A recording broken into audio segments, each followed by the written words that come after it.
बघा विद्यार्थी मित्रांनो, आपण आज क्रांती सूर्य महात्मा ज्योतिबा फुले यांची काय साजरी करत आहोत? जयंती साजरी करत आहोत. कोण होते महात्मा फुले? काय असं केलं की त्यामुळे त्यांची आपण आज जयंती साजरी करतोय ते आपल्याला थोडंसं आज जाणून घ्यायचं आहे.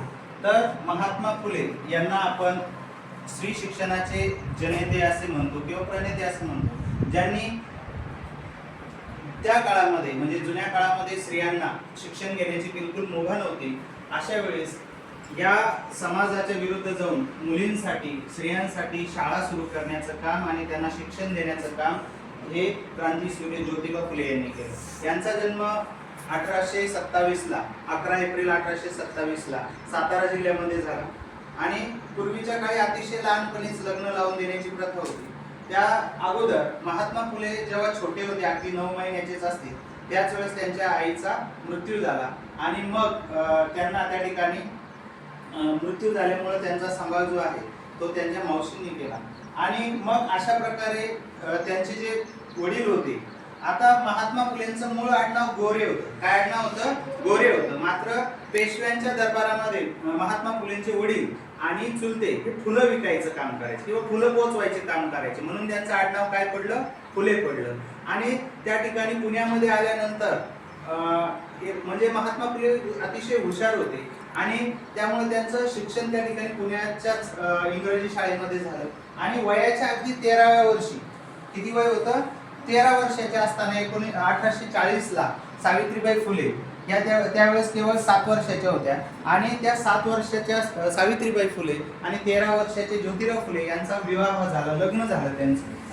आणि मग ज्योतिबा फुले तर शिकलेच, पण त्यांना असं वाटायचं की आपली पत्नी सुद्धा शिकली पाहिजे, म्हणून त्यांनी घरीच सावित्रीबाईला सुद्धा काय केलं? शिकवायला सुरुवात केलं. आणि मग अशा प्रकारे सावित्रीबाई फुले सुद्धा शिकल्या आणि मग त्यांनी ठरवलं, मी माझी पत्नीला शिकवलं तर मला या समाजातल्या मुलींना सुद्धा शिकवायला पाहिजे. यासाठी मग त्यांनी काय केलं? सर्वात पहिले 1848ला पुणे येथे भिडेवाड्यात मुलींसाठी शाळा सुरू केली.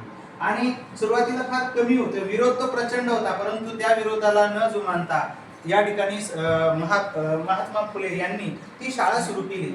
बऱ्याच वेळेस त्यांना मारण्याचा सुद्धा प्रयत्न झाला काही लोकांकडून, परंतु त्यांनी न जुमानता त्या ठिकाणी आपलं हे कार्य चालू ठेवलं. आणि असं करता करता 1 नाही 2 नाही तर अनेक शाळा त्यांनी चालू केल्या आणि त्याच ठिकाणी सावित्रीबाई सुद्धा शिकवायचं काम करायचं. तुम्हाला मागे मी सांगितलं होतं बालिका दिन ज्यावेळेस साजरा केला आपण, की सावित्रीबाईने कशा प्रकारे लोकांच्या अंगावरती दगडाचा मारा शेणाचा मारा खाल्ला आणि कशा प्रकारे म्हणजे त्या मुलींच्या शिक्षणाला त्या ठिकाणी सुरुवात केली, हे पण आपण बघितलं होतं.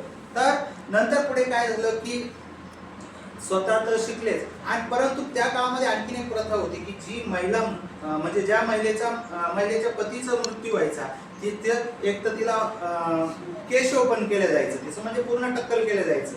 मग त्यावेळेस महात्मा फुलेंनी काय केलं की त्या न्हाव्यांचा संप घडवून आणला, जे केस कापण्याचे काम करतात त्यांचा संप घडून आणला. त्यामुळं न्हाव्यांनी विरोध केल्यामुळे कुणीच केस कापायला तयार झाले नाही आणि तेव्हापासून ती जी केशवपणाची जी प्रथा होती तिला बंद करण्यामध्ये महात्मा फुले यांचा फार मोठा वाटा आहे. एवढंच नाही तर महात्मा फुलेंनी काही नाटकं पण लिहिली, काही कथा लिहिल्या, काही पुस्तकं लिहिली. त्यांची पुस्तकं गाजलेली बघा. गुलामगिरी आहे, शेतकऱ्यांचा आसूड आहे, सार्वजनिक सत्यधर्म आहे, बामणांचे कसब आहे. हे पुस्तकं कोणी लिहिले? महात्मा फुलेंनी केले. एवढंच नाही तर आपल्या शिवाजी महाराजांची जी समाधी आहे ती शोधून काढण्याचं काम सुद्धा कोणी केलं? महात्मा फुलेंनी केलं. त्याचबरोबर जे काही दीन दुबळे असतील किंवा खूप खालच्या जातीतले लोक असतील अशांसाठी सुद्धा त्यांनी त्या ठिकाणी शाळा सुरू केली, वसतिगृह चालू केले. आणि अशा प्रकारे आता त्यांनी बघा त्यांना माहित होतं की या ठिकाणी म्हणजे ह्या ज्या जाती व्यवस्था ह्या काही देवानं तयार केलेल्या नाही, ह्या कोणी तयार केल्या? माणसांनीच तयार केलेल्या आहे असे ते मानायचे. म्हणून ते कुठल्याही जातीला मानणारे नव्हते आणि सगळ्या जाती धर्मांना घेऊन सोबत चालणारे हे असं व्यक्तिमत्व होतं. आणि दीनबंधू नावाचं एक साप्ताहिक होतं, त्या साप्ताहिकातून सुद्धा ते काय करायचे? लेखन करायचे. म्हणजे ते साप्ताहिक होतं, त्यातून सुद्धा ते स्वतः लिहायचे आणि समाज प्रबोधन समाज जागृती करायची. त्यांची एक अतिशय गाजलेली 4 ते 5 ओळीची कविता आहे. त्याच्यात ते म्हणतात, विद्येविना मती गेली, मती विना नीती गेली, नीती विना गती गेली, गती विना वित्त गेले, वित्ताविना शूद्र खचले, इतके अनर्थ एका अविद्येने केले. म्हणजे काय, विद्या नसेल माणसाकडं तर माणसाची मती काय होते, मती जाते, मती भ्रष्ट होते, बुद्धी भ्रष्ट होते.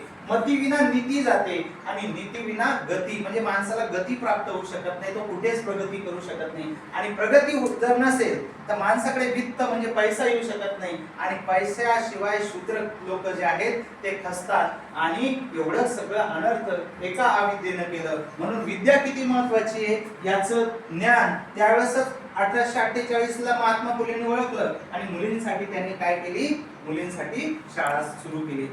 आणि नंतर काय झालं बघा, की वयाच्या 63व्या वर्षी महात्मा फुले यांना पक्षघात झाला, ज्याला आपण अर्धांगवायू वायू म्हणतो. तो अर्धांगवायू वायू झाला वयाच्या 63व्या वर्षी, आणि 28 नोव्हेंबरला त्या ठिकाणी त्या आजारपणामध्येच महात्मा फुलेंचं काय झालं, निधन झालं. अशा या थोर क्रांती सूर्याला, समाज सुधारकाला मी आपल्या जिल्हा परिषद प्राथमिक शाळा परदेशीवाडीच्या वतीने अभिवादन करतो. माझे विनम्र अभिवादन या थोर नेत्याला या ठिकाणी करतो, आणि माझ्या 2 शब्दांना, माझ्या वाणीला या ठिकाणी विराम देतो.